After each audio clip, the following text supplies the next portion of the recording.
แต่บ่ได้หมายเขาว่าเขาไปเป็นคอมมิวนิสต์น้ำจีนเด้คนจีนอยู่นี่เขาก็บ่ได้เอามาเป็นเจ้าเป็นนายเด้อรัฐบาลมักกะนี่นั้นมีบ่ขอบใจอามิโก thank you บ่ได้เองเกตแต่เว้าความจริงเมื่อพวกเจ้าสิฮู้จักความจริงนะค่อยต้องเว้าให้คนคือพวกเจ้าน่ะรู้จักความจริงค่อยฝากเมสเสจใส่พวกเจ้าคนคือพวกเจ้าให้มันเปิดหูเปิดตานะแม่นบ่ล่ะขอบใจหลายๆเด้ออามิโกเด้ออายุมันขวัญยืนอยู่ดีมีแฮงโชคลาภเด้อให้กำลังใจมา50 เหรียญแคนาดาเด้อ50 เหรียญอเมริกาไหมเป็น60-70 เหรียญแคนาดาพุ่นได้ขอบใจหลายๆเด้อให้เจ้าคิดเบิ่งข้าพเจ้าอยากให้พวกท่านคิดที่ว่าอยากไปพร้อมจีนท่านนะข้าพเจ้านี่จีนถ้าบ่เป็นคอมมิวนิสต์นะ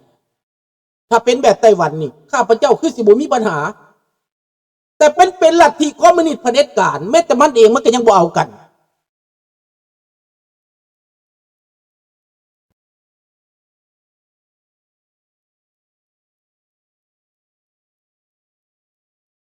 แม่นแล้วน้องธนพร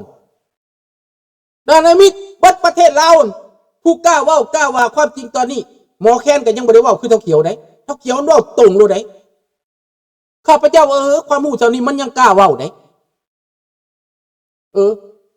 เห็นบ่ล่ะ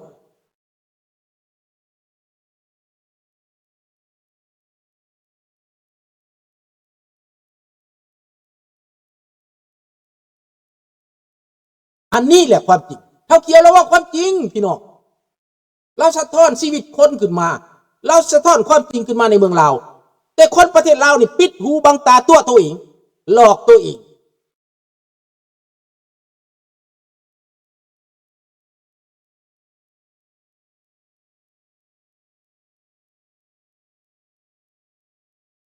คิดเบิ่งดูอันตรายเจ้าคิดเบิ่งขอบใจน้องจันทวีเป็นกำลังใจมหาศาลแหละอันนี้แหละเป็นแห้งนะขอบใจหลายๆเด้อปีใหม่เด้อให้เจ้าโชคเจ้าลาภเจ้าร่ำเจ้ารวยเบิดทั้ง2 คน2 ถาดนี่แหละอันนี้สปอนเซอร์ตัวเก่งแหละอยู่ในอันนั้น voice นี่นะ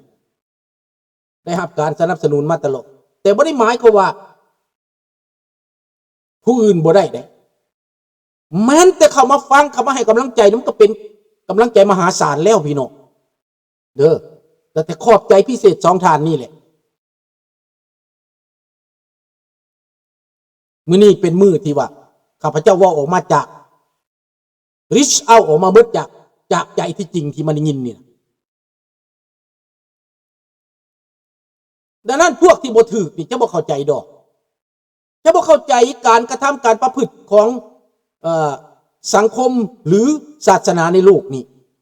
หรือนักการเมืองในโลกนี้จะบ่เข้าใจเพราะว่าปานใดเขาก็บ่ยอมเชื่อบ่ยอมเข้าใจเพราะว่าเขาบ่ได้ถูกเองเรื่องโอปิเนียนเนี่ยนะเจ้าคิดเบิ่งมั้ยคนก่อนสิรอดมาดังพวกข้าพเจ้ารอดมาฮอดประเทศที่3นี่นะมันรอดล่มรอดตายมาได้มันประสบพบอุปสรรคนานามาได้มันเจอความอายุติธรรมมาได้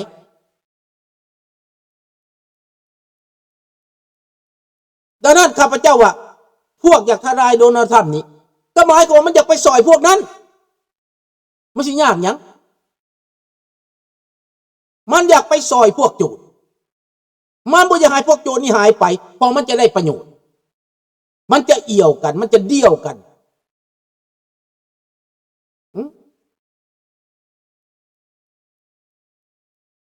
นี่ดังนั้นเขาเดี่ยวกันนะ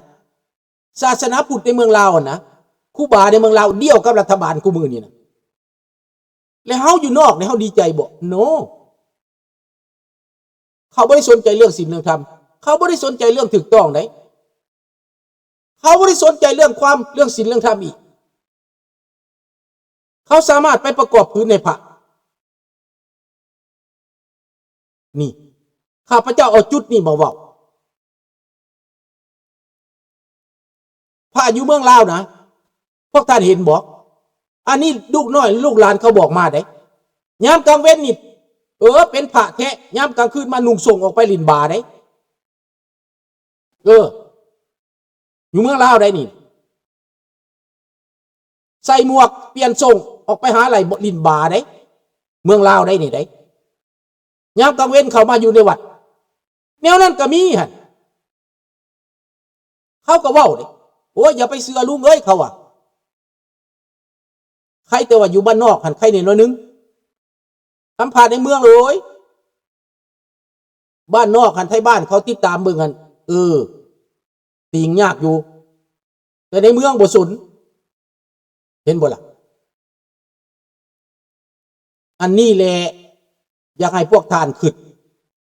แล้วคิดอีกความถูกต้องความเหมาะสมแล้วข้าพเจ้าว่าอิหร่านนี่นะมันจะพินาศทางด้านเศรษฐกิจและการเมืองจากสงครามกับอเมริกาจบลงและมันจะพินาศสำหรับการเมืองอเมริกาเป็นประเทศมหาอำนาจนี่ลำบากในการวางตัวลำบากในการที่จะแก้ไขปัญหานี่นะเพราะว่าผู้ใดกับประโยชน์ของผู้ใดจะเบิ่งดูประเทศฮังการีก่อนสิเปลี่ยนได้ก่อนสิล่มได้ก่อนสิลงได้ก่อนฝ่ายค้านที่ขึ้นมาได้ต้องใช้เวลา16 ปีขนาดประเทศเป็นประชาธิปไตยได้ก่อนสิเอาออกบ้านลงได้16 ปี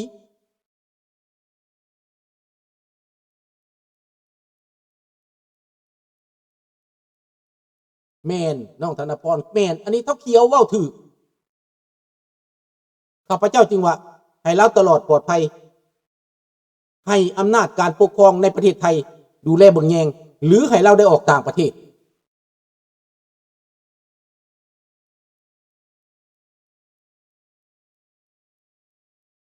บ่อย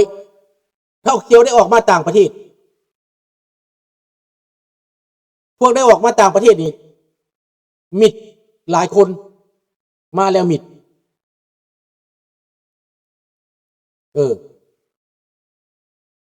ไปออสเตรเลียก็มีหลายคนมิดมี2 คน3 คนพุ่นละมิดบ่เห็นออกมาแต่กี้เว้านั่นเว้านี่วิจารณ์นั่นวิจารณ์นี่เดี๋ยวนี้มิดว่าสาเหตุใดข้าพเจ้าก็บ่ฮู้นี่นะแอบแฝงมาแบบใดก็บ่ฮู้เนาะดังนั้นก็อยากให้พากันออกมาเป็นปากเป็นเสียงมาเป็นเสียงเดียวกัน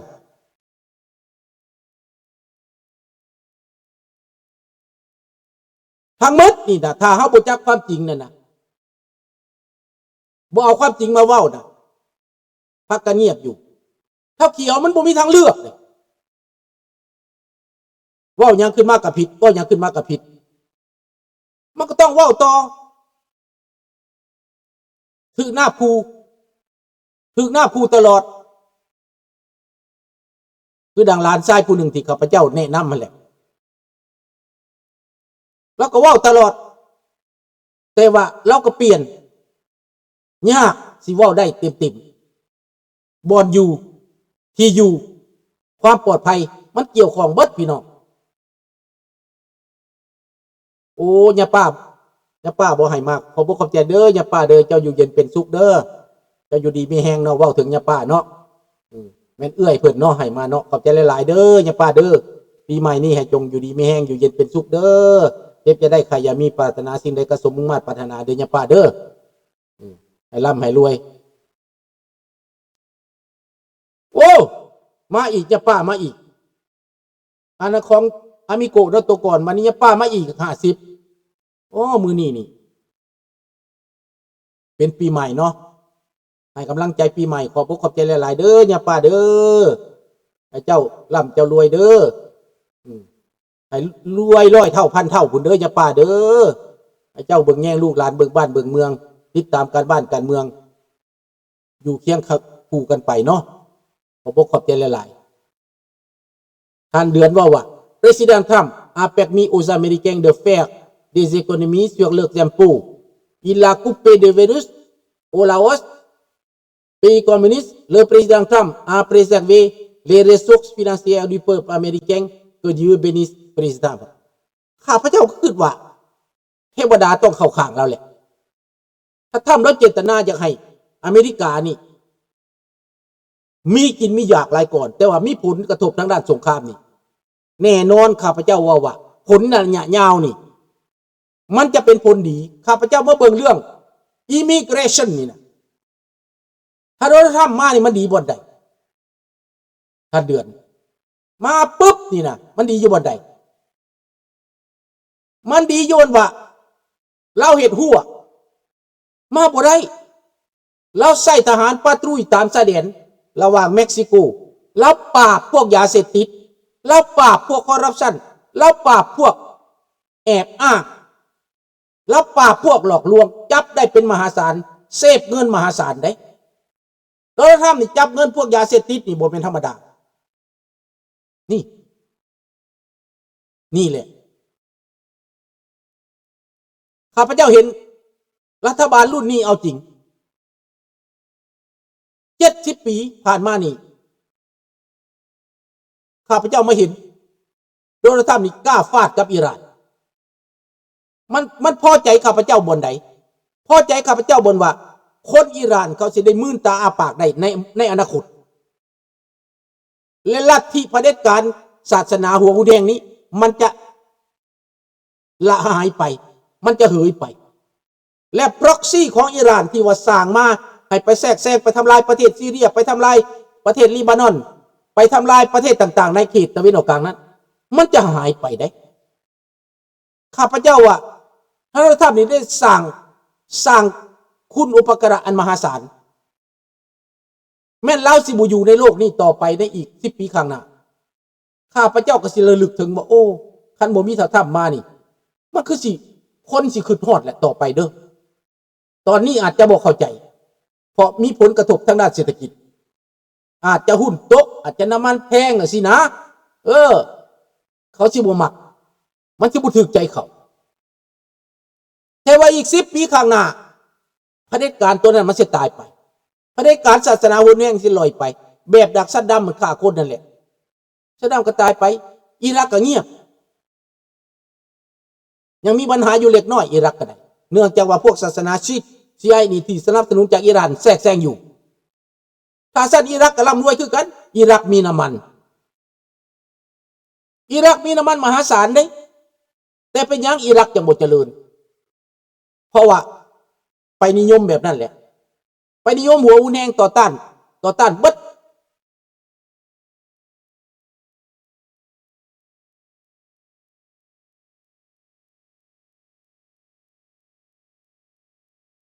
เข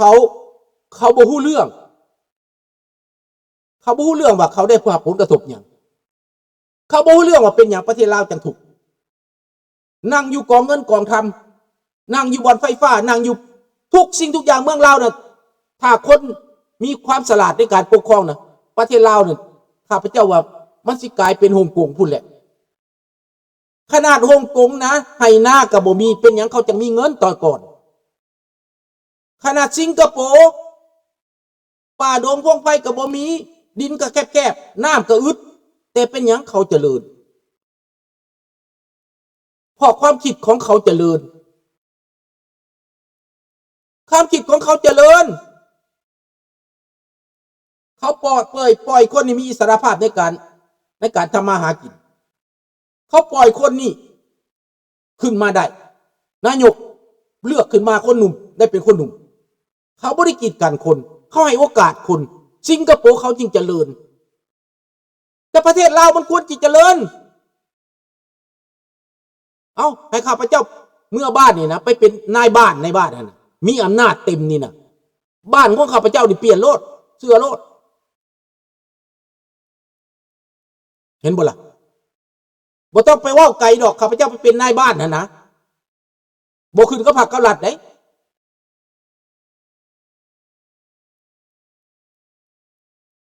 เห็นบ่ล่ะ